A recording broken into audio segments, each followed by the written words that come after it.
Kung andito pa yung anak ko talagang lagi kong hinahag yan pag makarating dito, anak. Gusto ko iparating sa anak ko na alam ko mabait ka. Yin, I love you.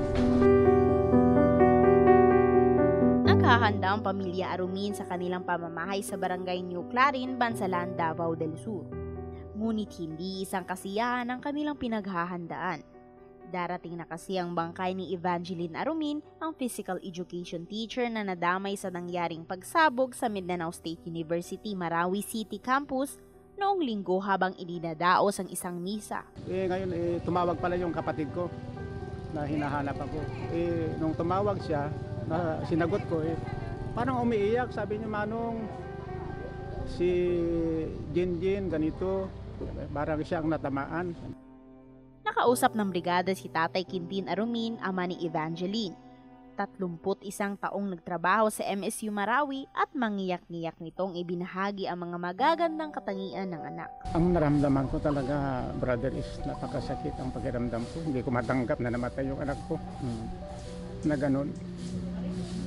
Hanggat malaman ko lang na di-condolence ako, doon ko na confirm na patay na pala yung anak ko. Si Evangeline is talagang masipag, mabait na bata.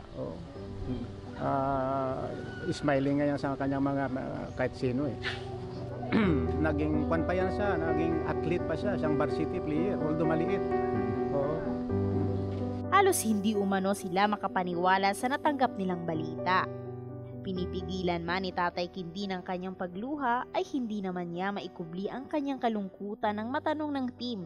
Ano ang mensahe niya kay Evangeline kung makikinig man ito? Gusto ko iparating sa anak ko na sana kung andito pa yung anak ko talagang lagi kong hinahag yan pag makarating dito, anak. Sabi, sana dalhin ka sa langit, isama mo si Lord. Alam ko mabait ka. Yin, I love you. Hustisya ang pananawagan ni Tatay Quintin para sa kanyang anak at sa mga kasamahan nitong nadamay din sa malagim na pangyayari. Sa mga gumawa sana makonsensyahan din sila sa kanilang mga ginawa kasi talagang napaka-dumal yung kanilang ginawa sa mga tao na yan na iniswente. Dapat sana hindi ganon ang kanilang ginawa. Araw pa naman ng simba. Although dati na namang ginagawa namin yun every Sunday kasi ang gymnasium ng Dimapuro Gymnasium ay isang maluwang, tapos doon lahat ng mga Katolik na nagdarasal during Sunday.